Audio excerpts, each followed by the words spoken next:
Boa tarde a todos. É um prazer estar aqui nessa atividade da Associação Brasileira de Epilepsia.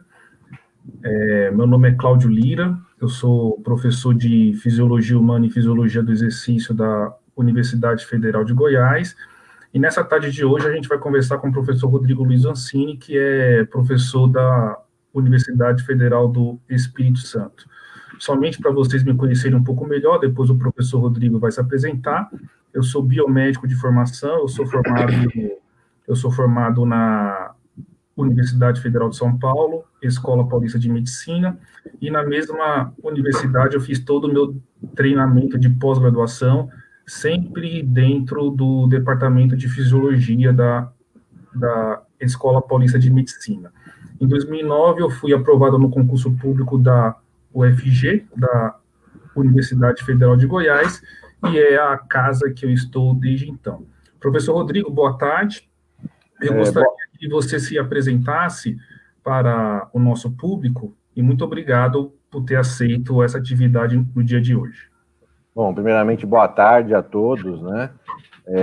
Com grande satisfação que eu faço essa live ao lado de um grande amigo e parceiro de pesquisa aí, inclusive dentro da temática da epilepsia, que para nós, na verdade, foi uma grata surpresa, né? Porque até então nós íamos fazer uma live mais por conta própria, né? Para divulgar essa temática tão importante, que é a questão da prática de exercício físico por pessoas com epilepsia, que muitas vezes há muitos mitos, né? E associados com essa questão.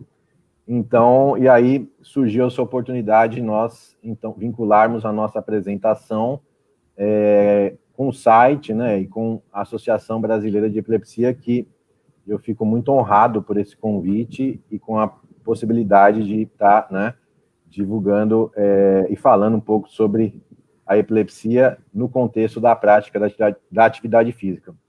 Mais importante ainda, porque a gente vai estar falando para um público específico, né? Vai ter um público geral, mas com a possibilidade da BE presente, a gente vai ter a possibilidade de falar com, tá passando informações, possivelmente para familiares, pacientes, né? Pessoas que, porventura, convivam com pessoas com epilepsia. Bom, feito essa breve introdução, eu vou falar um pouco da minha formação, né? Então, eu sou formado em Educação Física e fiz especialização em Fisiologia do Exercício e Treinamento Esportivo pela Universidade Federal de São Paulo e continuei seguindo o caminho, né, da formação acadêmica de pesquisa na mesma instituição, fazendo, então, mestrado e doutorado, né, obtendo o título de doutor em ciências pela mesma instituição.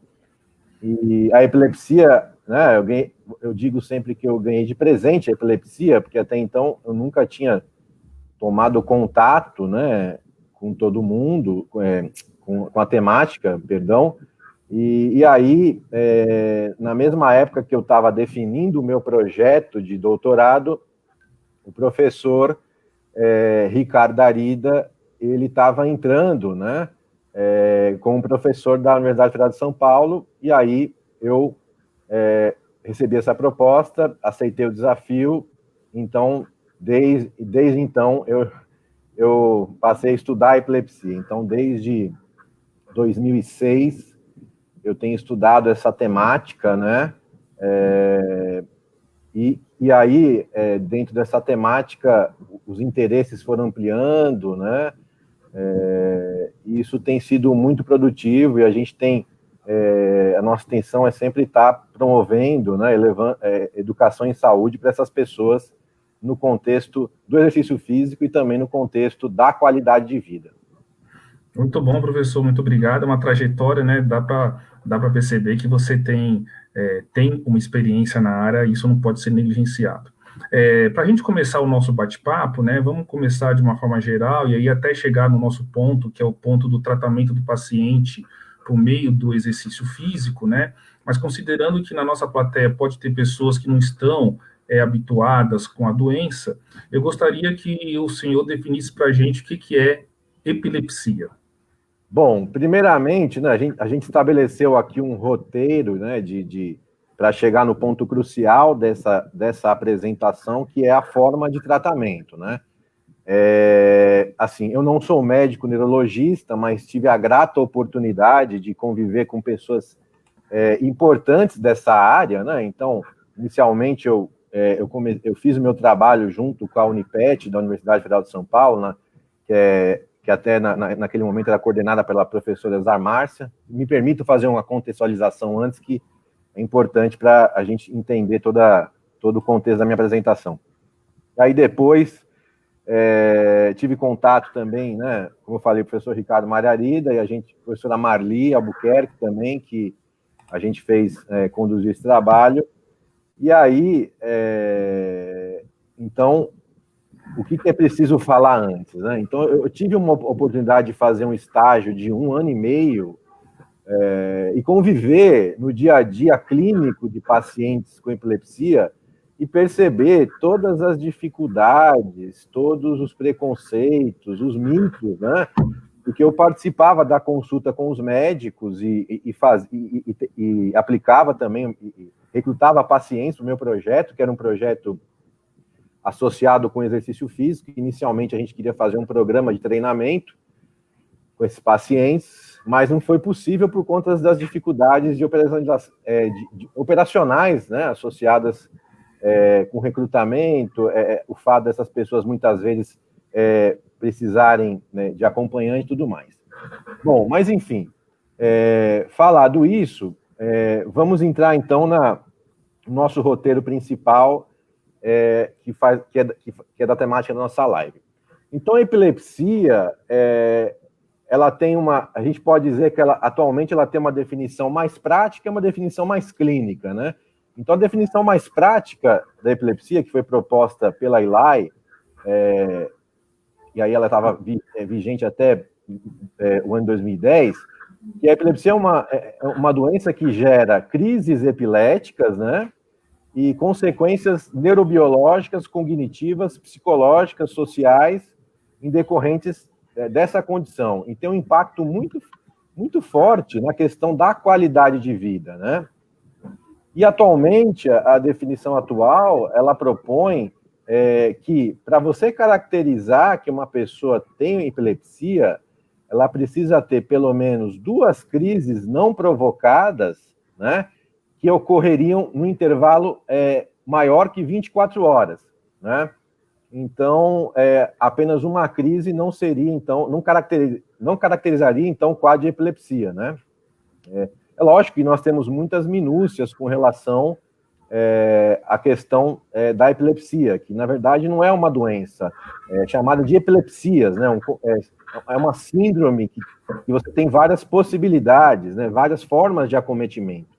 E, muitas vezes, até definir se torna difícil, né? Por isso que essas definições elas vão sendo sempre revistas, complementadas, né? Então, a epilepsia, de fato, ela é considerada, né, a doença neurológica crônica mais comum do mundo, né? E dentro desse contexto de prevalência, eu gostaria que você nos posicionasse como que está a situação mundial e a situação brasileira com relação ao número de pessoas com diagnóstico clínico comprovado de epilepsia. Primeiramente, assim, nós temos a questão da prevalência mundial, né? Então, a prevalência mundial da epilepsia, ela gira em torno aí, por volta de 1 a 2% da população mundial, sendo muito mais prevalente em países em desenvolvimento, subdesenvolvidos, como o Brasil, e menos prevalente em países desenvolvidos, né? Se a gente...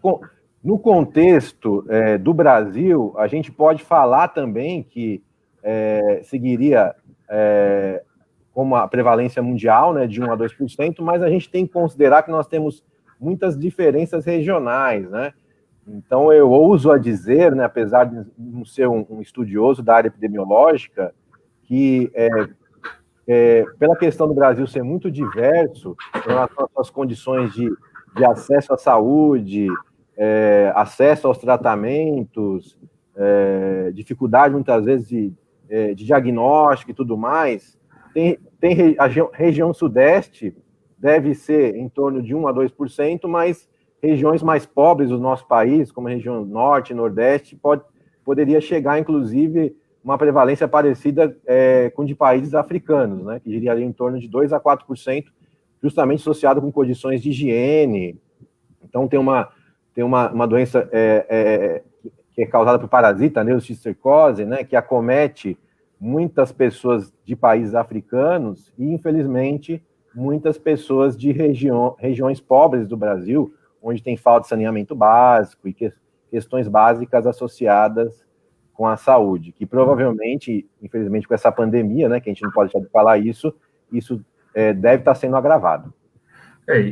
De fato, né, vendo você falando sobre esse assunto, né, mais de 50% dos municípios brasileiros não têm acesso a saneamento básico, né, então é uma situação bastante grave.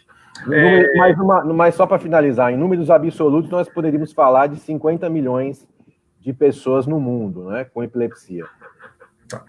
E como que se dá a distribuição da prevalência da doença em função do sexo, em função da idade, né? Então, os dois sexos são igualmente atingidos? Existe alguma diferença com o passar dos anos? Como que funciona isso? Olha, essa questão da distribuição, a epilepsia ela começa mais prevalente na infância, diminui a sua prevalência na fase adulta e volta a aumentar a sua prevalência nas fases mais avançadas, né? Então, de fato, assim, o envelhecimento da população de forma global, né, vai predispor, sim, nos países, de forma geral, a ter uma prevalência, uma incidência maior de pessoas com epilepsia em virtude dos processos de envelhecimento, porque os processos de envelhecimento, eles repercutem numa série de questões, de processos degenerativos neurais que podem ocasionar epilepsia. Então, a pessoa pode ter, né, dentre as causas conhecidas de epilepsia, ela pode ter um acidente vascular cerebral, desenvolver epilepsia, ela pode ter um processo de demência, desenvolver epilepsia, ela pode sofrer uma queda, bater a cabeça e depois passar a ter crises e ter epilepsia. Então, mas como eu falei, começa mais alto na infância, depois fica numa relativa estabilidade na fase adulta e volta a aumentar por volta aí dos 60 anos de idade. Então, o envelhecimento per si, ele é um fator que aumenta a prevalência de epilepsia. Então quer dizer, né, se a gente considerar que a população brasileira e a mundial ela está envelhecendo, então a perspectiva para os próximos anos é de um aumento da prevalência da doença, né? Então eu acho que isso é importante ficar claro, né, para mostrar para quem está nos assistindo da importância, né, do profissional da saúde, mas também da população leiga conhecer as características da doença, né? E alguma delas nós vamos falar aqui nessa nossa conversa de hoje. Porque, na verdade, só para complementar, né, você perguntou a questão, pode acometer pessoas de todas as idades, de ambos os gêneros, então essa aí não é uma coisa bem diversa mesmo, né? Mas as pessoas, elas tendem a associar a epilepsia, se você perguntar para elas, assim, ó, o que é uma pessoa que tem epilepsia? Ela vai falar, sempre associar com a crise convulsiva, que é aquela tipo de crise que a pessoa se debate, se contorce, né, no chão. Então, as pessoas, elas têm essa imagem, mas a epilepsia, ela tem vários... A pessoa pode ter crise de ausência, tem vários outros tipos de epilepsia que a gente não vai entrar nas minúcias agora, né? Tem epilepsias focais, generalizadas, mas se a gente pegar o grande público, se você perguntar, eles vão sempre associar com essa imagem, né, de uma pessoa se debatendo no chão e tendo uma convulsão. E isso para qualquer faixa etária e para qualquer, né, para qualquer pessoa, né, vai ser essa imagem. Então, na verdade, né, mais uma vez, reforça a necessidade de atividades feito essa, desenvolvida pela Associação Brasileira de Epilepsia, né, que, na verdade, é um canal bastante importante de comunicação com a sociedade e esclarecimento sobre a doença, né, especialmente do público leigo, né. Doutor Rodrigo, E quais são as principais causas que estão associadas com a doença? Então, na verdade, professor Cláudio, nós temos as causas conhecidas e as causas desconhecidas, né? Então, nós temos, é lógico assim, a gente não vai entrar em todas as minúcias, né, mas vai explanar de forma geral.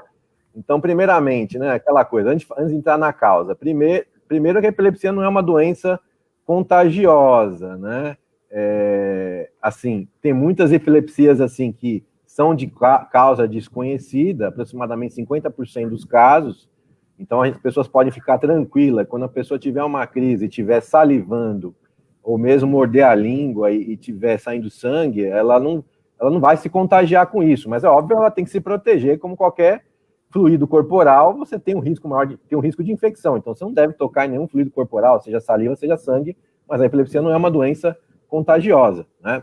Mas é muito importante ficar claro que mesmo que a pessoa tenha contato com esses fluidos corporais, ela pode pegar outras doenças Sim, infecciosas, mas não a epilepsia, não a certo? epilepsia, exatamente. Então, assim, é que você vai ter um cuidado especial, como se tivesse cuidado com qualquer outro tipo de doença, né? Que nem a pandemia agora. Se você tiver contato com saliva e outras, a gente não sabe ainda, né? Como é a forma de transmissão, está sendo estudado, você pode pegar a doença. É a mesma coisa com a epilepsia, né? Então, ela não é contagiosa, mas você tem que se precaver com relação a outros tipos de infecção. Então, você tem por volta de 50% desconhecida, aí você tem causas genéticas, causas metabólicas. Então, por exemplo, uma convulsão associada com um quadro associado com diabetes, né? Causas metabólicas associadas com a epilepsia, e nós temos, assim, causas conhecidas da epilepsia, né? Que as causas conhecidas, elas são mais comuns, principalmente nos países em desenvolvimento, né? Que causas associadas, assim, com violência, né? Por arma de fogo, violência associada com o trânsito, então as causas traumáticas da epilepsia, mas você tem outras causas, além das genéticas e das causas desconhecidas, né? E das metabólicas, você tem, por exemplo, um acidente vascular cerebral pode causar, você tem hipóxia cerebral ao nascimento, uma infecção cerebral com a meningite, ela pode causar, encefalite, a neurocisticose, como eu falei para vocês, né? Um tumor, por exemplo, uma pessoa que tem um tumor cerebral, ela pode, porventura, desenvolver o quadro de epilepsia.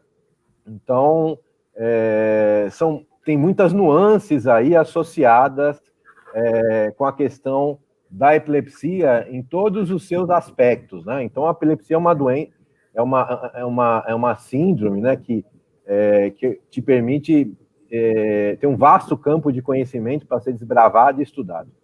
Tá, muito bom. Com relação às formas de tratamento, né? Na verdade, as formas de tratamento elas podem ser classificadas em dois tipos, né? O tratamento farmacológico e o não farmacológico, e é dentro do grupo tratamento não farmacológico que vai entrar o exercício físico, mas eu gostaria que você nos relatasse quais são, basicamente, evidentemente, né, os mecanismos de ação das drogas, né, do tratamento farmacológico, e aí sim a gente entrar no ponto central dessa nossa conversa, que é o tratamento do paciente com epilepsia por meio do exercício físico. Bom, antes, né, antes da gente falar de tratamento, se você me permitir, professor Carlos, só a gente fazer um adicional no nosso roteiro, a questão do diagnóstico, né? Então, no Brasil, né, infelizmente, a gente tem uma questão de subdiagnóstico ainda, então os números podem ser menores, podem ser maiores, mas a tendência é que sejam sempre maiores, né? E o diagnóstico da epilepsia, ele é feito em conjunto com a pessoa que presencia a crise, né, porque muitas vezes a pessoa perde a consciência, e aí, obviamente, ela vai relatar isso para o médico neurologista, né? Como foi a manifestação dessa crise? Né? O que aconteceu? Né? Que tipo de evento motor? O que aconteceu nessa crise? Primeira coisa, você tem que ter uma pessoa que presenciou a crise. Aí ela vai procurar uma unidade, né? Um médico neurologista especializado no assunto, que infelizmente não são em todos os lugares do Brasil que tem, né? Então, os médicos especialistas nessa área são chamados de epileptologistas, né? Então não basta ser neurologista, tem que ter uma especialista em epilepsia. E a pessoa vai fazer também, para diagnóstico complementar, eletrocefalograma, muitas vezes ela é internada numa unidade de videoencefalograma, né? Que, ou seja, a pessoa ela vai ser filmada por uma câmera, vai observar essa pessoa tendo uma crise, né? Para isso, é retirada, inclusive, a medicação por um período para observar a crise, para tentar descobrir de onde está provindo essa crise. Sendo que a epilepsia mais comum é do lobo temporal, né? Que acomete 40% dos casos. E com isso, você definindo qual tipo de epilepsia, muitas vezes precisando também de exames de imagem cerebral, né? Tomografia e tudo mais, você vai traçar a estratégia de tratamento que a base do tratamento é o tratamento farmacológico, né? Inclusive, antes de você iniciar a prática de exercício físico, é preciso que a epilepsia ela esteja controlada, né? Mas ela precisa estar controlada farmacologicamente, a primeira coisa, né? E com isso, você vai... Obviamente, eu não sou especialista na terapia medicamentosa, mas aí, dependendo do tipo de epilepsia, da gravidade da epilepsia, vai ser utilizada a monoterapia, vai ter politerapia, e quanto mais medicamentos sendo utilizados, significa que essa epilepsia ela é de mais difícil controle. Muitas vezes tem epilepsias refratárias ao tratamento farmacológico, que muitas vezes vão precisar, o tratamento muitas vezes é cirurgia. Então, por exemplo, quando eu estava acompanhando lá os pacientes na Unifesp, que é na Unipet, né, que é a Unidade de Terapia e Tratamento das Epilepsias, tinha um paciente, por exemplo, ele tinha 50 crises num dia. Então, como é que a pessoa vai viver com 50 crises num dia? Então, nesse caso, o tratamento, para esse caso, ele é cirúrgico, né? Então, mas, digamos que você tem medicamentos como, né, não vou entrar, valproato, tupiramato, então isso é uma especialidade mais dos médicos neurologistas, né? O que eu posso dizer com mais propriedade é que o tratamento farmacológico, ele é fundamental, é a pedra fundamental do tratamento, e feito o controle das crises, aí sim você pode iniciar uma prática de exercício físico. E é o que acontece muitas vezes, a maioria das pessoas não controla as suas crises, não segue o tratamento direito, tem muitas questões associadas aí, né? Ok. Ok? Tem uma pergunta, daí quem estiver nos acompanhando, né, vocês podem mandar as perguntas de vocês pelos comentários aí da live, tá? Que a gente vai tentar responder todas na medida do possível. Tem uma pergunta do senhor Wellington Fernando da Silva, e ele pergunta o seguinte, professor Rodrigo: o exercício de forma aguda pode contribuir para a redução das crises epiléticas? Olha, esta aí é uma boa pergunta, na verdade, né? Porque, assim, os estudos com exercício físico são escassos na literatura, né? Não só nacional como mundial, e os principais estudos, eles foram conduzidos aí pelo grupo do professor Ricardo Malharida, que, sem dúvida, é a referência nacional e mundial nesse assunto, epilepsia e exercício físico, e eu tive a grata oportunidade de trabalhar nesse grupo e produzir conhecimento, né, pesquisa junto com o professor Ricardo Malharida. Então, a minha tese de doutorado foi justamente isso. A gente estudou qual seria o efeito do exercício físico agudo, né, a partir do teste incremental, então com exercício exaustivo. Então, o que a gente observou?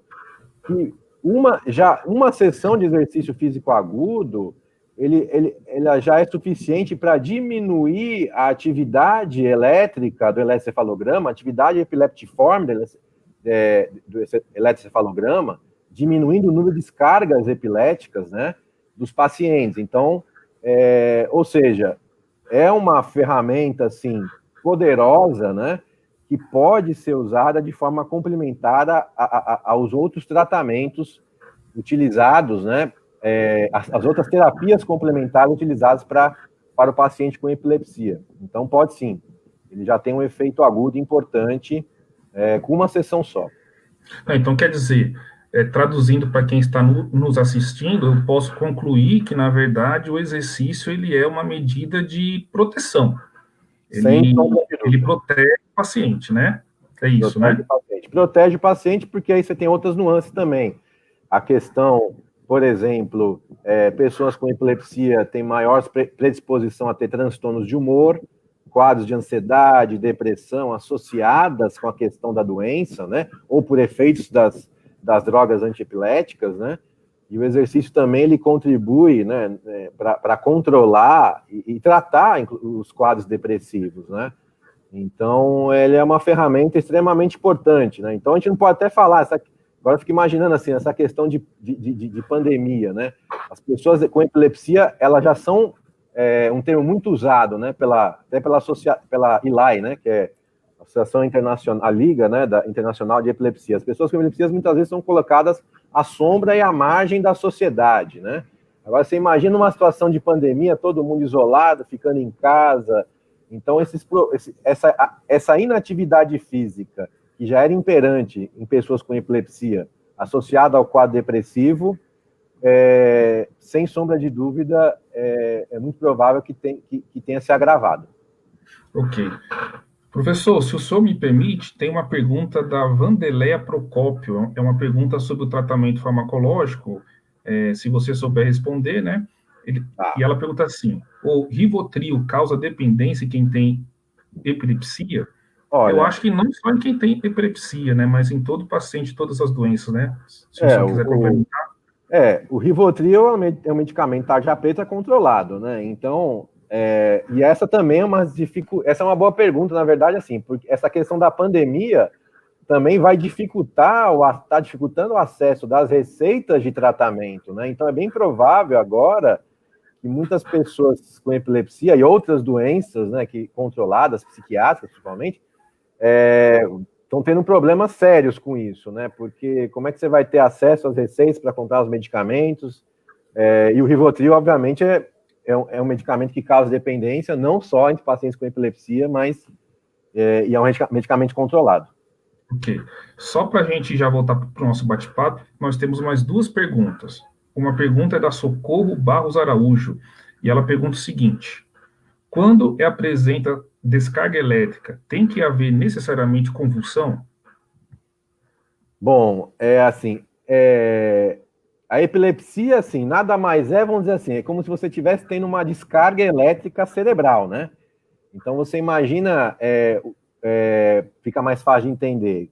Nosso coração tem um ritmo, todo mundo já deve ter feito um exame de eletrocardiograma, então você observa lá que o seu coração, ele segue um ritmo. Quando você vai fazer o teste na esteira, conforme vai aumentando a intensidade, vai se alterando aquele traçado, né? E o mesmo acontece com a epilepsia. Quando você faz um exame de traçado, você vai fazer o eletroencefalograma. Então, num paciente com epilepsia, uma das formas de diagnosticar é através do eletroencefalograma. E no eletroencefalograma, você vai observar, você vai analisar o traçado e vai observar se tem uma descarga chamada de epileptiforme. Tem alguma coisa aqui no traçado que está alterada, né? Em alguma, digamos assim, uma localização, alguma região cerebral, que pode ser a região frontal, occipital, temporal. Então, você vai conseguir, através do eletroencefalograma, saber de onde está originando essa descarga elétrica. E, obviamente, né, que essas descargas elétricas associadas com a crise convulsiva, elas precedem a crise convulsiva. Então, é lógico que é muito... por isso que quando você vai fazer o exame de vídeo eletroencefalograma, você vai conseguir reconhecer onde começou, né? Então, vai ter as descargas, aquelas descargas, elas podem ou não originar uma crise, mas muitas vezes, dependendo da frequência, tal, elas vão originar a crise. E a pessoa vai, né, vai desencadear, né? Como o pessoal, né, fala, não, tem uma convulsão. E uma convulsão não necessariamente ela é epilepsia. Uma convulsão ela pode ser muitas vezes um efeito isolado. Eu posso ter uma convulsão por estresse e não ter epilepsia. Você entendeu? Tá. Assim, mas só para deixar claro para Socorro, então a resposta para a pergunta dela é não, né? Então a pessoa pode ter um certo tipo de descarga desordenada, mas não necessariamente isso cursar com uma crise. É isso, né? Exatamente assim, assim. Essas descargas desordenadas, elas, num traçado, eu não sou, né, especialista, eu sou neurologista, porque assim, tem ainda essa questão, você é neurologista, especialista em epilepsia, especialista em EEG, né, que é uma outra, que é uma sub-área, né? Mas, assim, obviamente, se você observar o traçado de um elecefalograma de uma pessoa que tem epilepsia, essas descargas vão estar presentes, que a gente chama de descargas epileptiformes. Agora, não necessariamente elas vão desencadear uma crise, mas elas estão lá, entendeu? Porque o substrato, digamos assim, o substrato patológico está lá no cérebro da pessoa. Então, quando você faz o exame, ele vai aparecer. Mas não necessariamente ela vai ter uma crise, mas dependendo... porque, na verdade, uma crise, ela é desencadeada por fatores, né? Você tem fatores que podem desencadear uma crise. Então, por exemplo, tem pessoas que têm crise quando estão dormindo, uma causa principal de crise é o estresse emocional. Então, eu fico imaginando agora, né? Se a gente pudesse estudar, né, pessoas com epilepsia, a pressão emocional desse momento de isolamento, de ficar em casa, de não, aquele receio de não poder conseguir a sua receita para comprar um medicamento, é uma situação bem complicante, né? Tá. Tem mais perguntas aqui, mas vamos voltar para o nosso bate-papo. Depois eu vou atender a Nicole de Moraes e a Celine, tá? Que já me mandaram perguntas aqui pelo WhatsApp. Bom, então, nós já sabemos que o exercício, ele é uma terapia não farmacológica necessária para o paciente com epilepsia, mesmo porque o exercício, né, para além de tratar a doença central do paciente, ele tem a potencialidade de prevenir e tratar outras doenças não transmissíveis relacionadas com o sedentarismo, né? Então, existem diversas evidências científicas, né, mostrando, por exemplo, que o paciente com epilepsia tem uma maior prevalência de depressão, de diabetes, né, justamente por conta desse menor nível de atividade física regular quando comparado com a população em geral, né. Dentro desse aspecto, professor Rodrigo, a prescrição do exercício para o paciente com epilepsia tem alguma particularidade? Como você bem colocou, né, professor Cláudio, as pessoas têm epilepsia e não estão imunes das outras doenças, né, associadas com o sedentarismo, né, muito pelo contrário. Pessoas com epilepsia, elas tendem a ser menos ativas, tendem a ser a ter mais comportamento sedentário, ficar dentro de casa, muitas vezes isolada, né. Então, isso é um fator que agrava mais ainda essa condição, né. Então, essas pessoas elas têm que ser aproximadas dos ambientes de exercício justamente para combater as outras morbidades aí que, porventura, podem estar associadas, né? Agora, quando a gente fala de benefício e qual seria o tipo de exercício físico recomendado, obviamente a gente pode considerar a epilepsia como um público especial. Mas ele é um público especial, assim como... Se você pegar uma pessoa que tem diabetes, tem particularidades. Pessoas que têm obesidade, têm particularidades. Por exemplo, gravidez, que não é doença, tem particularidades. Então, a gente não pode criar esse estigma, né? Que a pessoa já é muito estigmatizada, né? Então, não há esse estigma, né? As pessoas com epilepsia, obviamente, elas podem fazer exercício físico, mas precisam de um olhar cuidadoso, de um profissional experiente que conheça sobre as nuances da doença, né? E pessoas com epilepsia, elas podem ter os mesmos benefícios, né, que pessoas, entre aspas, né, saudáveis, decorrentes de um programa de treinamento físico, com melhora da força muscular, da aptidão cardiorrespiratória, dos níveis de flexibilidade, melhora da composição corporal, todos os componentes aí associados com a aptidão física relacionada à saúde, e com isso contribuir, né, no tratamento da doença. Então, por exemplo, se eu melhorar minha aptidão cardiorrespiratória, eu melhoro a minha saúde cardiovascular. Lembrando que, infelizmente, pessoas com epilepsia têm uma chance maior que a população geral de ter morte súbita, né? Morte súbita associada com epilepsia, de origem cardíaca, respiratória, né? Esse é um assunto que tem sido bastante estudado, né? Que a morte súbita... então, você precisa ter um conhecimento bastante importante, né?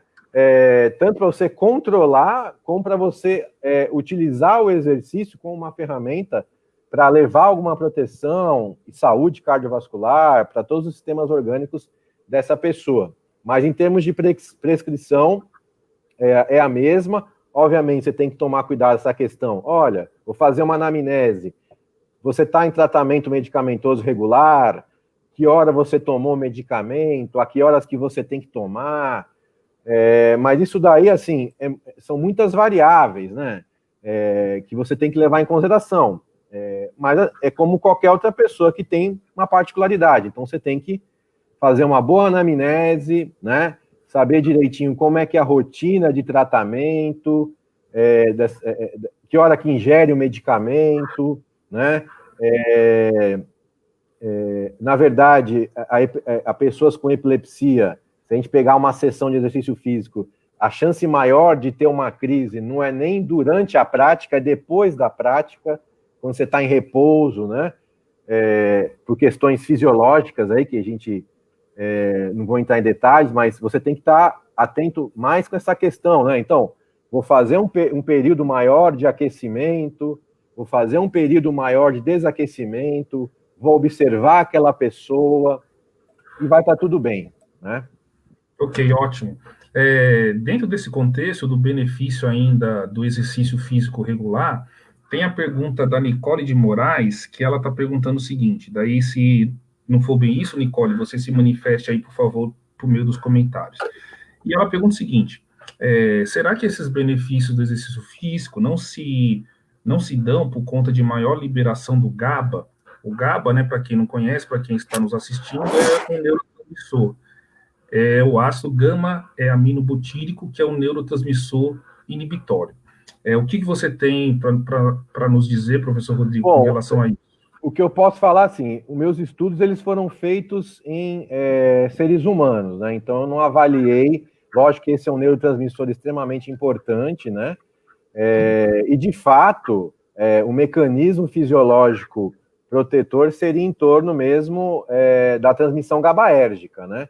Então, exerceria, então, um efeito inibitório, né, com relação à manifestação das crises, né? Então, o que ela falou mesmo, né? Isso também já foi demonstrado em modelos experimentais, né? Em modelos com animais de laboratório, né? Tem a pergunta da Celine, que eu estou devendo fazer para você a pergunta dela, e ela pergunta o seguinte, professor: o filho dela tem 2 anos e sempre tem crise dormindo. Pode ter algum perigo? Qual seria a melhor forma de tratamento? Bom, assim, de fato, o sono é um fator desencadeante, né, das crises epiléticas, né? Então, você pega criança de 2 anos, né? 2 anos.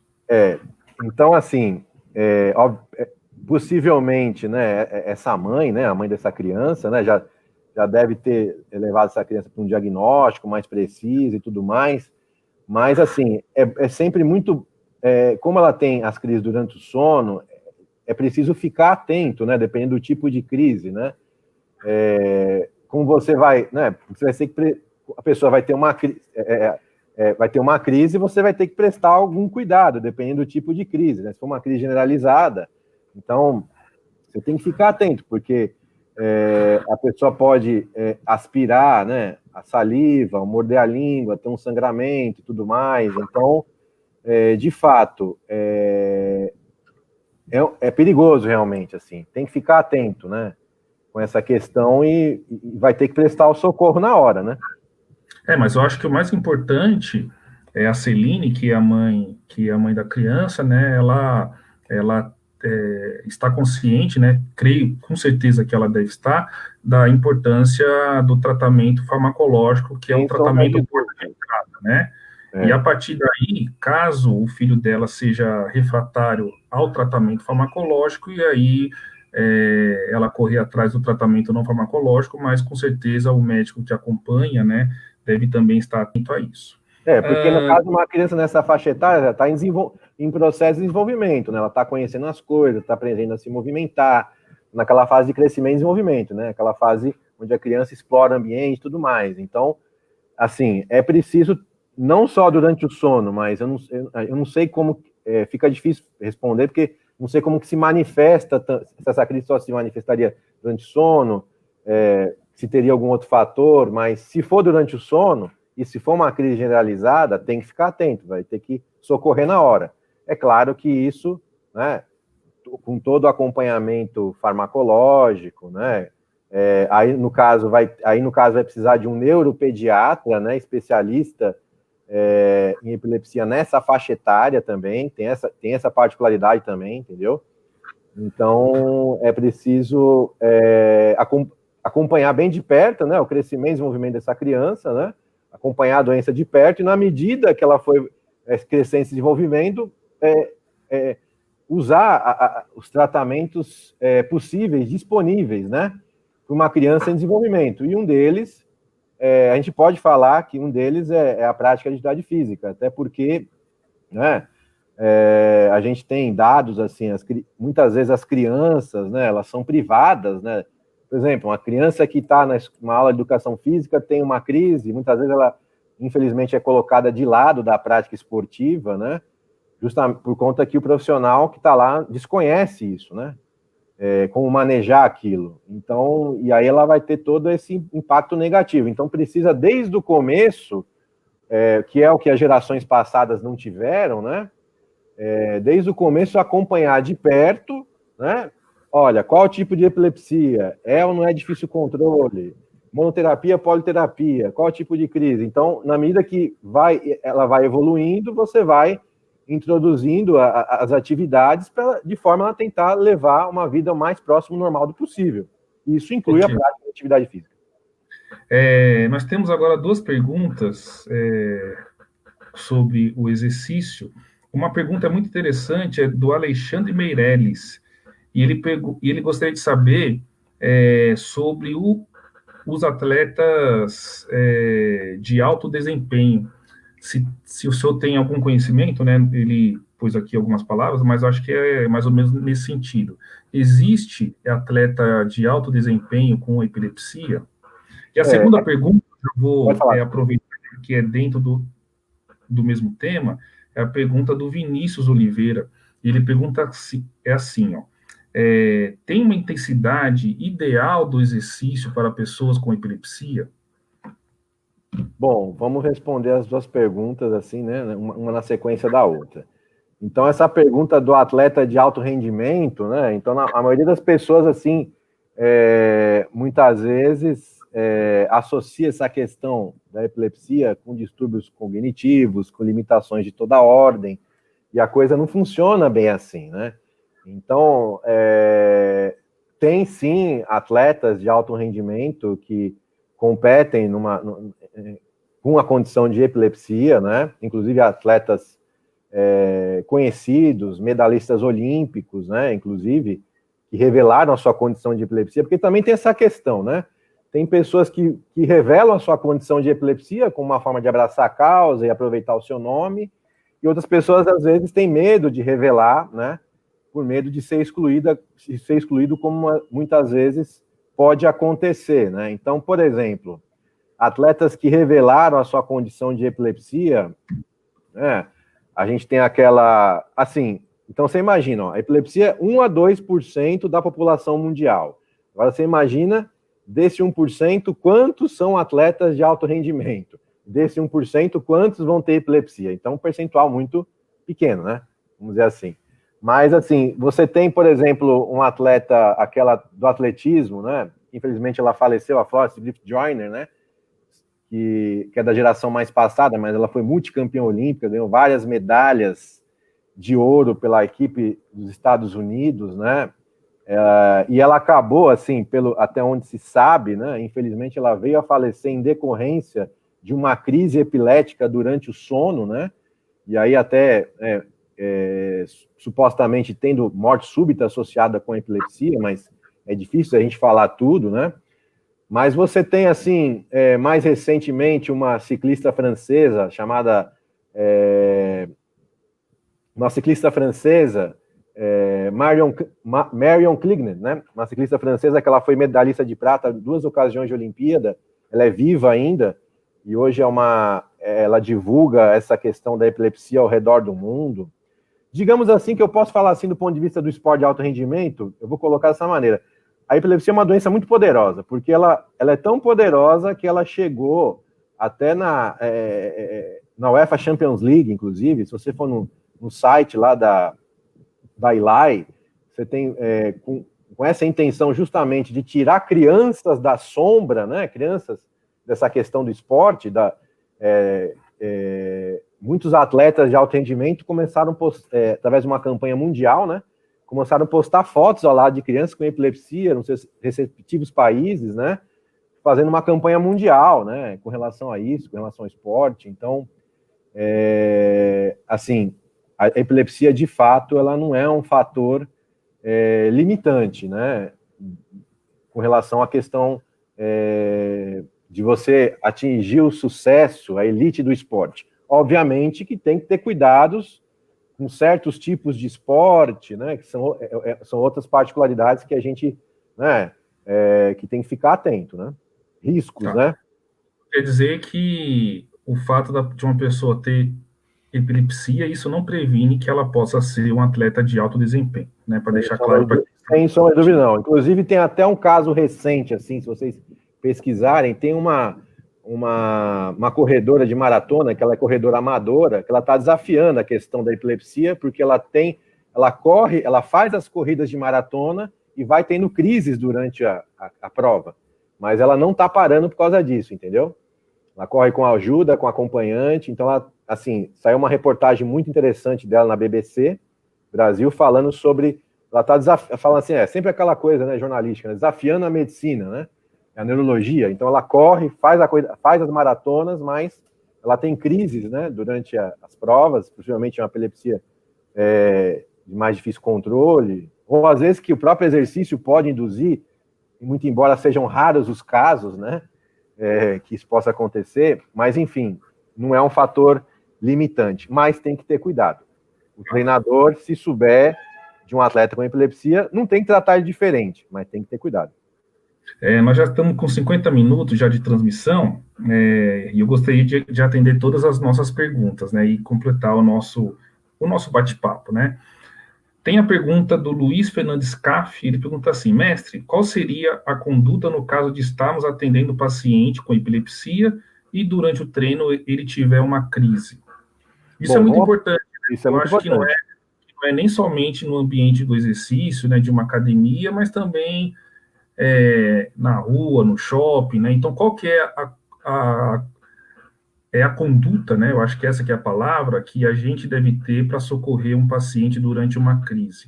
Tá, vou até aproveitar e fazer o gancho com a pergunta que teve um rapaz que fez anteriormente, eu acabei não respondendo, né? A questão da intensidade. Então, a questão da intensidade, né? Assim como para as outras doenças, a intensidade moderada sempre é a mais adequada, vamos dizer assim, a mais segura, vamos dizer assim, né?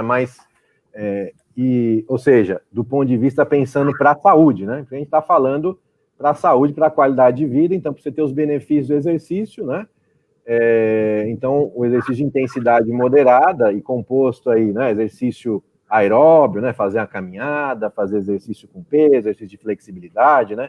Tudo que trabalha os componentes de aptidão física relacionada à saúde.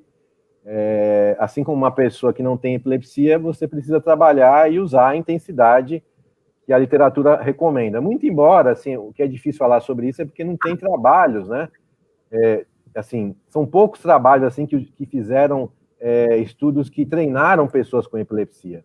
Mas os que treinaram chegaram a essa mesma... o que você aplica para uma pessoa que não tem epilepsia, você vai aplicar para uma pessoa que tem epilepsia, obviamente, respeitando particularidades.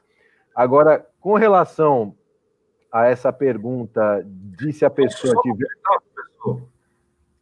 Que essa questão da dose, né, da intensidade ideal de treinamento é uma intensidade, é uma questão, desculpe, é uma questão que permeia a fisiologia do exercício, né, porque as pessoas, elas querem uma dose ideal desse remédio chamado exercício, e, na verdade, essa dose, ela não existe nem para a pessoa saudável, muito menos para uma pessoa com uma doença, dentre elas a epilepsia, né? Então, por exemplo, hoje, né, existem muitas evidências, né, mostrando que o treinamento intervalado de alta intensidade também é tão benéfico quanto o treinamento de intensidade moderada, né? Então, eu acho que o recado mais importante aqui, que eu acho que a gente deve deixar para quem está nos assistindo, sim, o paciente com epilepsia deve fazer o exercício físico. Logicamente, tem alguns cuidados, né? Nós devemos ter o cuidado do controle farmacológico das crises, né? Por exemplo, se as crises não tiverem sido controladas, né? Não é ideal que o paciente se envolva em um esporte com risco de queda, como ciclismo, né? Eu acho que esse que é o principal recado, né, professor? Sem sombra de dúvida, né? Você colocou bem. É porque as pessoas sempre vão naquela expectativa, quando você vê uma temática assim, ó, pessoas com epilepsia podem praticar exercício físico, então a gente sempre sai naquela expectativa de uma receita de bolo. E a receita de bolo não existe, na verdade, né? A gente acaba, você fala assim, ó, como o exercício é um remédio, ele tem uma dose adequada. Obviamente, tem uma dose adequada, mas vai depender do tipo de pessoa, das morbidades que ela tem. Então, são muitas nuances, assim. Então, a gente acaba sempre confluindo para um programa individualizado, né? Que você tem que levar em consideração as características das pessoas. E, obviamente, assim, quando você pega uma pessoa com epilepsia, olha, esportes que envolvam risco de queda, porque você tem aquela questão assim, né? Sai um posicionamento... uma task force, né, uma força-tarefa da ILAI sobre esporte. Então, você tem aqueles esportes com alto risco, moderado risco e baixo risco. Né?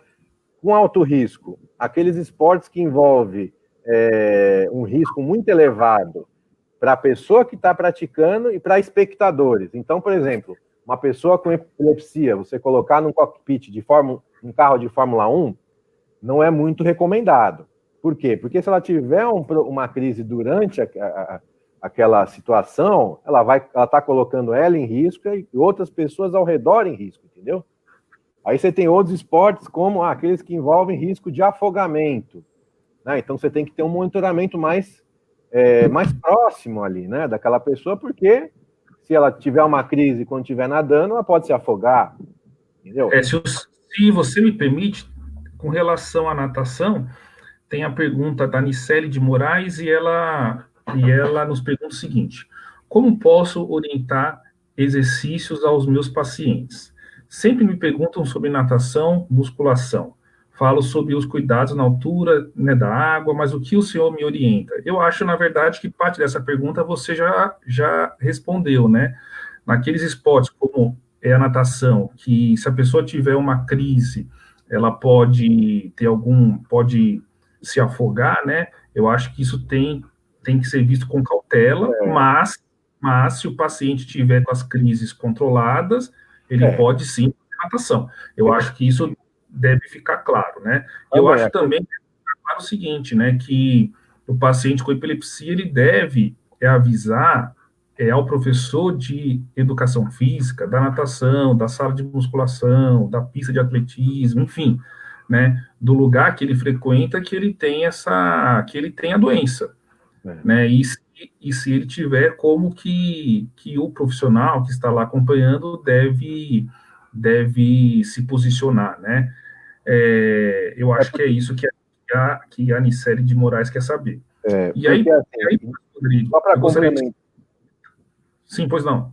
Só para complementar, é que muitas vezes, né, as pessoas com epilepsia, elas para conseguir emprego ou para ir na academia, elas não revelam a sua condição. Esse que é o problema, entendeu? Porque elas têm esse medo de, muitas vezes, porque se assim, a gente poderia até fazer uma pesquisa sobre isso, né? Vai nas academias aí. Se viesse uma pessoa com epilepsia, você atenderia essa pessoa? Eu já fiz essa pergunta em sala de aula várias vezes e muitas pessoas não atenderiam essa pessoa, não se sentiriam seguras em atender, você percebe? Então eu vejo que já é uma falha ainda mais, é uma falha maior ainda. Então a gente teria que ter nos currículos, né, das universidades, você ter essas abordagens também, né, para você tirar esses mitos, preconceitos, saber o que vai fazer, né? Então, até para a gente responder a pergunta daquele outro rapaz que eu não respondi, né? Se a pessoa teve uma crise, né? Então, se a pessoa, que ela caísse debatendo no chão, teve uma crise na academia, por exemplo, o que você vai ter que fazer? Se você estiver por perto, evitar que ela tenha uma queda, né? Amparar essa pessoa, não deixar que ela bata a cabeça no chão, né? E você vai ter que simplesmente segurar a cabeça dela, lateralizar a cabeça para saliva e o sangue escorrer da boca, caso ela tenha mordido a língua, e esperar passar a crise e depois fazer todo um acompanhamento, né, dessa pessoa no pós-crise, né? De forma nenhuma colocar o dedo na boca, fazer nada disso, que as pessoas têm essa visão ainda, que vai enrolar a língua, a pessoa vai morrer sufocada. Isso daí é mito, na verdade. Isso que eu ia...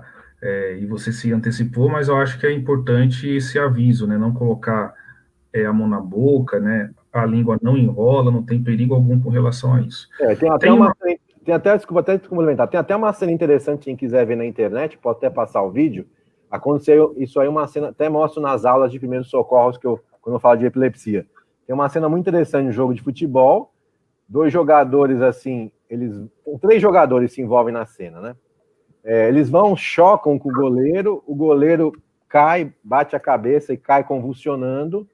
Vem um jogador, assim, aí a notícia jornalística, assim, jogador de outro time, esquece as rivalidades e vai ajudar o jogador da outra equipe, da equipe adversária. Mas o que ele faz? Ele vai justamente tentar abrir a boca da pessoa para não enrolar a língua. O goleiro estava tendo convulsão, ele tenta abrir a boca, mas adivinha o que acontece? O goleiro morde o dedo dele. E aí ele fica do lado, também se debatendo de dor, porque o goleiro é uma contração violenta, pode perder o dedo. E aí o outro membro da equipe dele vai tentar ajudar ele nessa situação, tentar abrir a boca da pessoa que está convulsionando, e o goleiro morde o dedo dele do outro lado. Então ficam os dois, cada um de cada lado, e o goleiro tendo a convulsão, espera terminar a convulsão e vai fazer o tratamento da lesão, agora não só de uma pessoa, mas de 3 pessoas, entendeu? É interessante, né? Isso eu acho que mostra de forma definitiva, né, que o socorro, né, durante uma crise dessa natureza, ela só envolve amparar a cabeça do paciente, né, e deixar os membros superiores e inferiores se debaterem, certo? Para não ter um trauma crânioencefálico, né? Isso é importante. Tem uma pergunta da Flávia da Lava, e ela faz uma pergunta desafiadora, na verdade. Temos alunos que não podem realizar atividade física devido às crises de difícil controle, mesmo com tratamento medicamentoso. Uma outra alternativa que pode ser trabalhada, aí já te ajudando, professor, isso é uma situação difícil, né, porque mais ou menos, salvo o melhor juízo, 30% dos pacientes com epilepsia, eles são refratários ao tratamento farmacológico, né, e dentro desse contexto é que se reforça a necessidade, como nós começamos falando essa nossa conversa de hoje, do tratamento não farmacológico. E o tratamento não farmacológico não é somente o exercício físico, certo? Essa é uma pergunta boa, porque ela vai acontecer fatalmente com algumas pessoas, crise de difícil controle.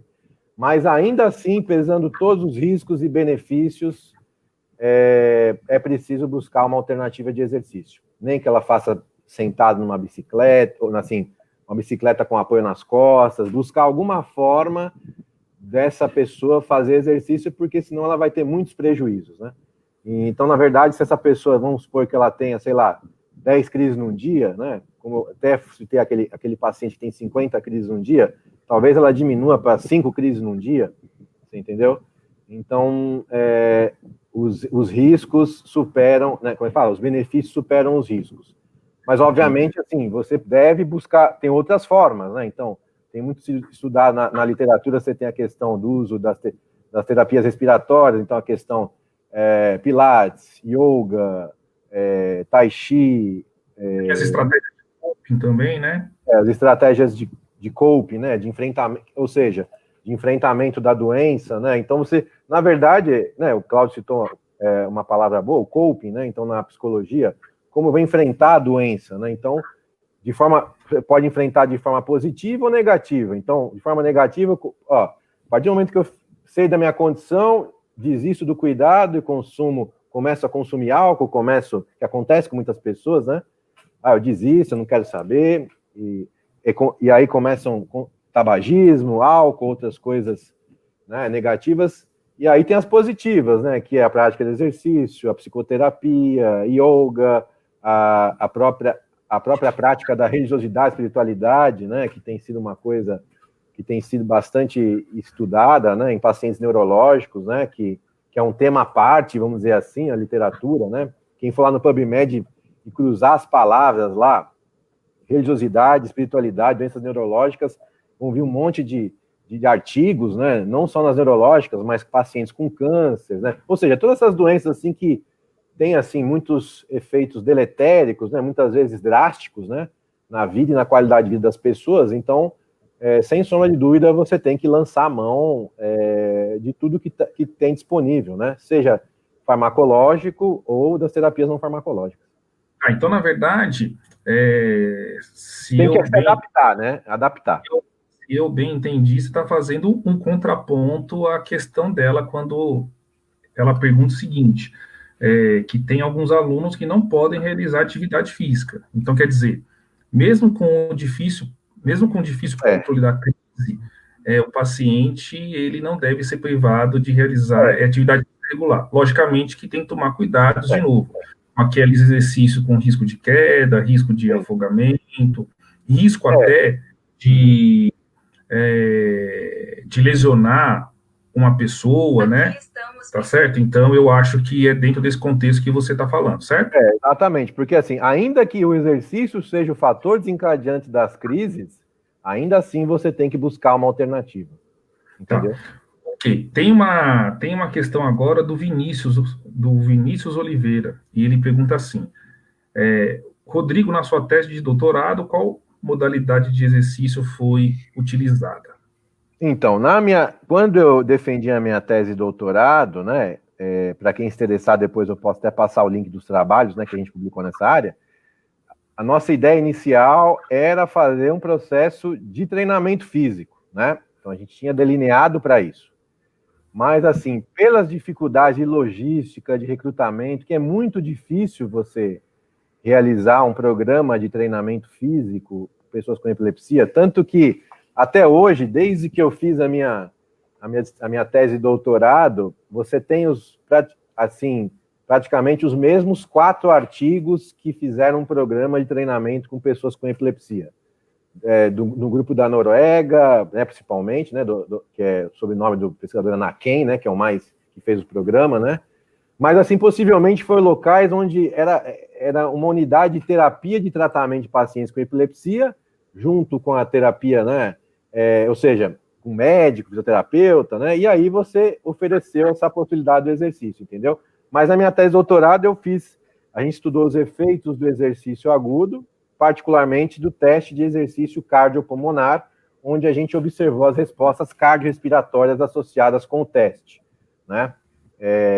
Foi isso basicamente que a gente fez, e a gente pôde tirar conclusões também com relação ao efeito do exercício físico agudo e exaustivo em pessoas com epilepsia, já que a gente, além de estudar as respostas cardiorrespiratórias, a gente estudou a atividade elétrica cerebral através do EEG, junto com o teste. Então, veja, pessoal, essa informação que o professor Rodrigo nos traz, né? Ele submeteu pacientes a um teste de exercício cardiorrespiratório, que é um teste de esforço máximo, e ele encontrou que os pacientes, eles tiveram menor descargas desordenadas depois do teste, né? Que Então, forma? quer dizer, não é somente o exercício de intensidade moderada que tem potencial para exercer um efeito protetor, certo? Então, é uma informação bastante interessante, né? E isso mostra, na verdade, que o exercício físico, ele se mostra seguro para o paciente com epilepsia, mas alguns cuidados devem ser tomados, tá certo? Então, e eu acho que é isso que talvez, se tiver algum professor de educação física nos assistindo, eu acho que essa é a principal informação que ele deve levar daqui hoje, né? Quer dizer, em termos de frequência, volume semanal e intensidade de exercício, a prescrição do exercício segue a mesma recomendação das pessoas saudáveis. Então, quer dizer, o que eu quero dizer com isso? Que a vida do professor de educação física, ela está fácil, porque não há particularidades, por exemplo, no que concerne à intensidade do exercício. Você pode prescrever a mesma intensidade que você faria para uma pessoa saudável, você pode fazer para o paciente.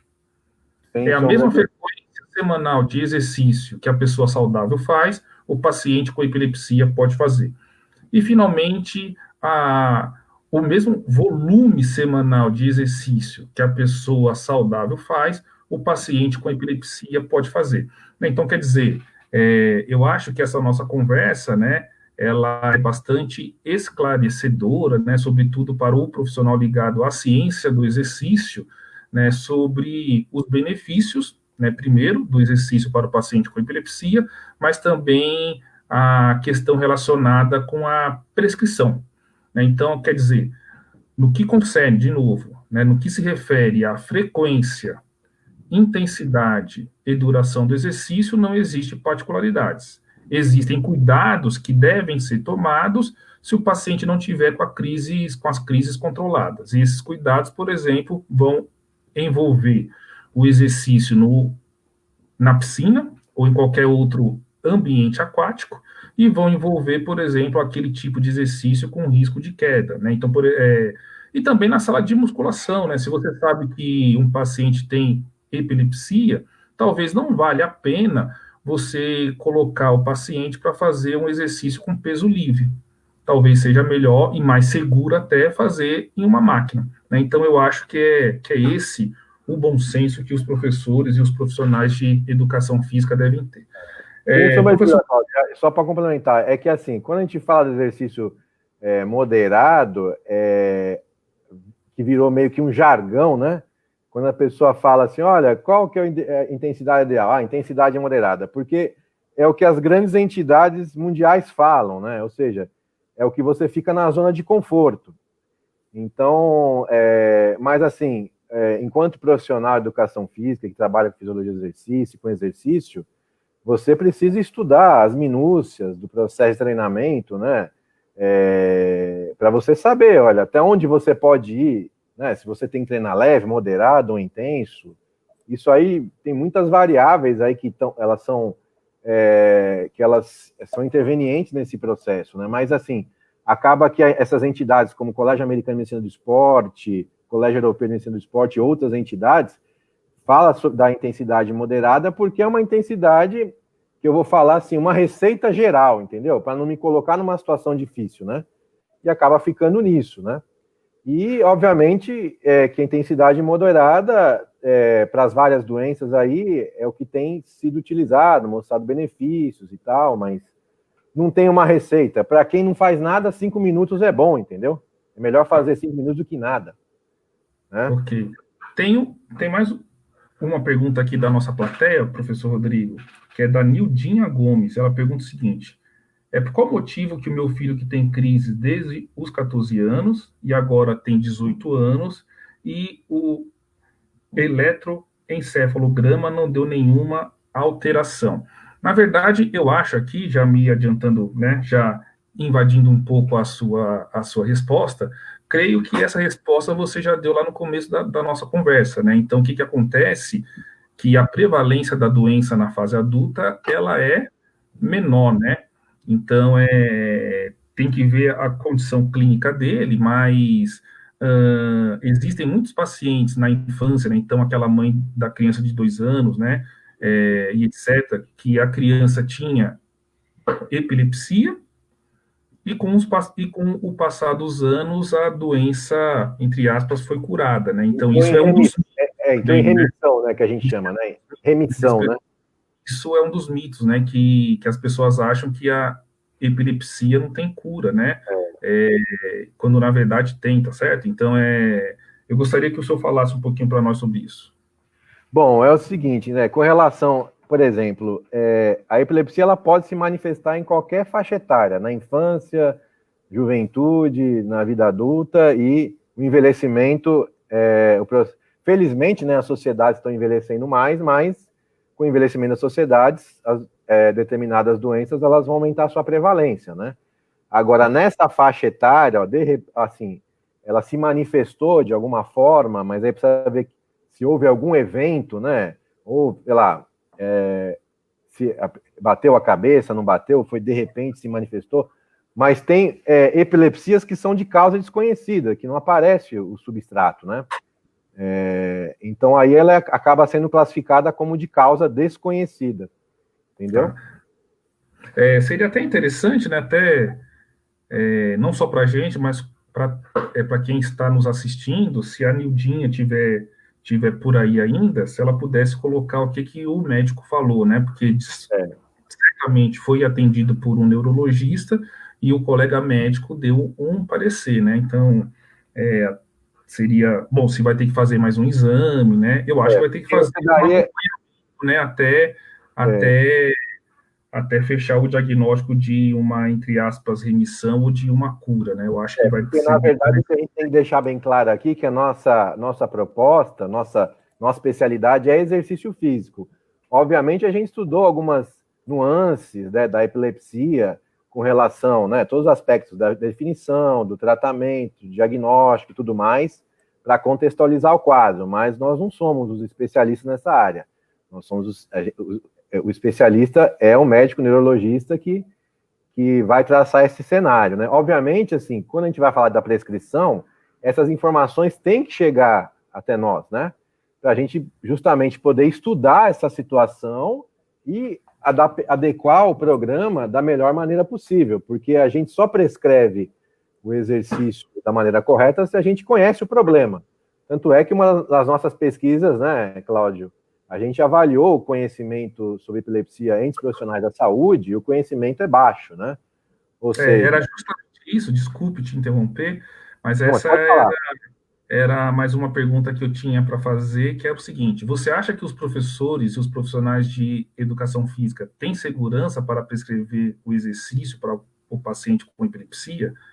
Na verdade, você já respondeu, né? Mas, eu gostaria que você falasse mais e aproveitasse, falasse dos dois trabalhos, né? Que eu sou até seu colaborador, que nós avaliamos o conhecimento de profissionais da saúde sobre a epilepsia. Olha, eu, enquanto profissional de educação física, né, professor universitário, e tenho dedicado aí a carreira a estudar, eu sempre me interessei por esporte, mas aí, né, a fisiologia clínica se aproximou de mim, ou seja, a fisiologia do exercício clínica, né, essa questão das doenças, né, eu estou mais vinculado a isso do que ao próprio esporte hoje, né. Enfim, para você lidar bem com uma doença e tratar bem uma doença, você precisa conhecer a doença, né? É a primeira coisa. Então, independente de ser epilepsia, obesidade, hipertensão, câncer, qualquer doença, se você não conhecer bem a doença, você vai ter insegurança e vai ter dificuldade de lidar com essa doença, porque o paciente tem restrições, tem particularidades, tem uma série de fatores aí. Então, se você não conhece, você não consegue lidar da maneira adequada, né? E dentro dessa pergunta sobre o conhecimento, algumas doenças, felizmente, essas barreiras foram quebradas, né?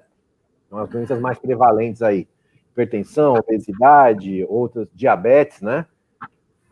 Feito algumas ressalvas, né, em muitos casos, mas com relação à epilepsia, infelizmente, assim, eu não fiz essa pesquisa ainda, tenho até curiosidade de fazer, mas eu acredito que não tenham segurança. Ok. E a gente mostrou isso no nosso trabalho, em duas oportunidades, na verdade, né? Primeiro, a gente avaliou o conhecimento dos profissionais de educação física sobre a epilepsia, e a gente demonstrou que eles têm um baixo conhecimento, né? Eu enquanto profissional de educação física, eu falo isso com pesar, na verdade. E quando a gente avalia, aí a gente teve aquela curiosidade, né? No primeiro trabalho, a gente avaliou por volta de 150 profissionais. No segundo trabalho, a gente avaliou por volta de 700 profissionais, e aí foram médicos, psicólogos, nutricionistas, fisioterapeuta, professor de educação física, e por incrível que a gente estabeleceu, né, um critério assim de conhecimento sobre a questão do aspecto pessoal, profissional, de estudo, e o que a gente demonstrou que dentre os profissionais que sabem menos sobre epilepsia, que a gente fez uma prova de conhecimentos gerais sobre o assunto, né, infelizmente foi o profissional de educação física. Na nota de 0 a 10, né, que a gente deu lá, que a gente estabeleceu esse critério, o professor tirou por volta de 4,5 ou 4,9, o médico tirou 7, lembrando que não eram médicos neurologistas, né? Foi nosso critério de inclusão, ninguém que tinha especialidade em neurologia entrou nesse trabalho, né? Eram todos de outras áreas, mas o médico veio em primeiro com maior conhecimento, seguido da enfermeira, seguido dos outros profissionais. Então, quer dizer, o professor de educação física, ele tem que se capacitar mais, mas, na verdade, eu acho, viu, Rodrigo, que não é culpa deles. Não, Se a gente for visitar as matrizes curriculares dos cursos de graduação, eu acho que no Brasil poucos são os cursos de graduação que, em alguma disciplina, fale, ou pelo menos mencione sobre a prescrição do exercício para o paciente com epilepsia, né? Então, por exemplo, eu faço aqui na Universidade Federal de Goiás, você certamente faz aí na cidade de Vitória, né? Mais alguns nossos colegas em algumas outras universidades, mas, logicamente, eu acho que as matrizes curriculares, ela, né, não só dos cursos de educação física, mas dos outros cursos da área da saúde, elas devem se atentar mais para a epilepsia, né? Então, quer dizer, é uma doença que acomete no mundo hoje 50 milhões de pessoas, né? No Brasil nós temos, né? Vai aumentar. no Brasil nós temos 3 milhões de pessoas com epilepsia, né? Então, quer dizer, isso são pessoas que, logicamente, precisam de ajuda. Professor Rodrigo, gostaria de agradecer a sua participação. Gostaria que você fizesse as suas considerações finais, mas antes disso, que você falasse do livro que a gente vai lançar sobre esse assunto, sobre epilepsia e exercício, que em breve estará disponível. Eu gostaria que você falasse para quem está nos assistindo. Então, para mim, na verdade, assim, foi a realização de um sonho, né, a escrita desse livro, né, então, depois aí de 14 anos estudando esse assunto, né, com muito esmero e cuidado, né, e aí a gente conseguiu, então, eu e o professor Cláudio, escrever esse livro, né, de epilepsia, né, na sua primeira edição, que é intitulado Epilepsia e Exercício Físico, Verdades, Mitos e Impactos na Qualidade de Vida, né. Então, nesse livro, né, a gente fala sobre a questão dos aspectos históricos, a questão dos mecanismos, né, associados com a epilepsia, a questão do diagnóstico, tratamento, do exercício, o que há de mais novo na epilepsia. Inclusive, a gente colocou até uma sessão, né, falando sobre essa questão da Covid, epilepsia, exercício físico, né, que, de fato, não podia deixar de estar presente, né, porque a gente está nesse momento, né.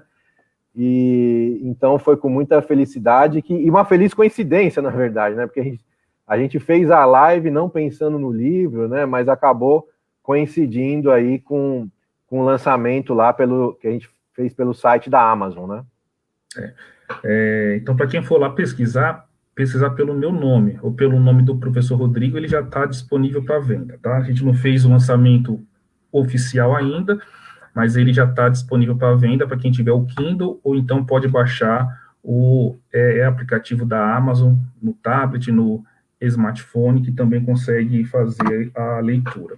E a coisa impressa também, né? Para quem quiser solicitar também, porque hoje em dia a gente sabe as dificuldades, né? De muitas vezes de de lançar um livro, então a Amazon permite que você faça solicitação, né, em breve, da versão impressa também. Tá. E eu gostaria de dar mais 2 recados antes das suas considerações finais. O primeiro recado é um recado bacana, né? Quem for aluno de graduação e estiver nessa live, vocês vão ter um certificado, né? E esse certificado ele conta, né, para as horas complementares, né? Que a maioria dos cursos de graduação tem uma certa quantidade de hora complementar que o aluno precisa apresentar. Né? Então, para quem for aluno de graduação, depois vocês entrem em contato com o pessoal da Associação Brasileira de Epilepsia. O segundo recado é o seguinte, gente, nós temos que levar essas informações para o maior número de pessoas possíveis. Quais são essas informações? O paciente com epilepsia, não é que ele pode, ele deve fazer o exercício físico, não existem particularidades, né, Em termos da prescrição, né? Em termos de prescrição, né, quando comparado com as pessoas saudáveis, né, então, ou seja, uma pessoa saudável, um paciente com epilepsia, eles podem fazer o mesmo tipo de treinamento, com a mesma duração, com a mesma intensidade, com a mesma frequência, né, então isso é fruto de trabalhos, né, presentes na literatura, né, então é uma informação científica que dá para confiar. O professor Rodrigo nos falou de vários trabalhos, dentre estes a tese de doutoramento dele, que ele mostrou de uma forma simples, após um exercício máximo, o número de descargas desordenadas diminuiu. Né? Então, quer dizer, o exercício, ele atua, novamente, e eu insisto, como um fator de proteção contra as crises. E por que eu estou falando tudo isso? Que eu gostaria que depois, né, do término dessa live, vocês compartilhassem, marcassem os seus amigos, que eu acho que essa informação, ela deve chegar no maior número de pessoas possível, tá certo? Então, não só para os profissionais da saúde, não médicos, né? Evidentemente que os médicos, o professor Rodrigo até mencionou, têm um conhecimento maior, isso é natural, mas os outros profissionais da saúde, como professores de educação física, nutricionistas, fisioterapeutas, e, não menos importante, a população leiga, né? Então, se uma pessoa está sofrendo uma convulsão, uma crise, essa pessoa, por exemplo, ela não deve colocar a mão na boca do paciente sob a pena de sofrer uma lesão, né, por conta de uma possível mordedura, né? Então, eu peço para vocês que vocês compartilhem, né, essa live, né, nas suas redes sociais e marquem os amigos de vocês. E, de novo, quem for da graduação, vocês vão ter um certificado de horas complementares. Professor Rodrigo, muito obrigado. Gostaria que você fizesse as suas considerações finais. Olha, eu que agradeço, né, a oportunidade, né, na verdade, como eu falei no início, né, foi uma grata surpresa essa informação chegar na Associação Brasileira de Epilepsia, né, eu espero aí estar à altura aí da grande responsabilidade de levar a informação, né, não só para profissionais, que eu acredito que pessoas diferentes, com diferentes conhecimentos sobre a epilepsia, né, estavam nos assistindo, então, pacientes, familiares, profissionais com diversas formações, né? E aí eu vou continuar assim, junto com o professor Cláudio, né, que é o meu grande parceiro de pesquisa na epilepsia também. Incansavelmente a gente vai continuar aí, não vamos abandonar, né? A gente vai continuar tentando produzir conhecimento nessa área para levar informação de qualidade e promover saúde, né, educação em saúde para a população voltada para essa área, que é uma população, assim, infelizmente, né, os pacientes são ainda muito estigmatizados, muito excluídos, né, de muitas coisas ainda, né, e a gente vai fazer de tudo para usar a nossa especialidade de forma inclusiva, né, e dizer que eu estou muito feliz fazer essa live, coincidir com o lançamento do livro, né? Então foi um grande presente e que a gente está aí disponível para colaborar, né, com a Associação Brasileira de Epilepsia, né? A gente agradece muito aí essa oportunidade de vocês divulgarem essa live no canal de vocês. Olha, foi fantástico, assim, todo o suporte, o apoio que vocês deram para a gente, assim, entrando em contato e praticamente nos pegaram pela mão, né? e nos auxiliaram em fazer todo esse processo aí, que a gente está aberto aqui para colaborações, o que vocês precisarem de nós, conte com a gente. Ok, muito obrigado. Eu acho que foi muito bom, foi espetacular. Muito obrigado, professor Rodrigo. Eu agradeço demais aos presentes até agora, né? Estamos chegando a quase 90 minutos de transmissão. E até a próxima, né? O pessoal da associação tem os nossos contatos e desejo a vocês uma boa tarde. Boa tarde, boa noite.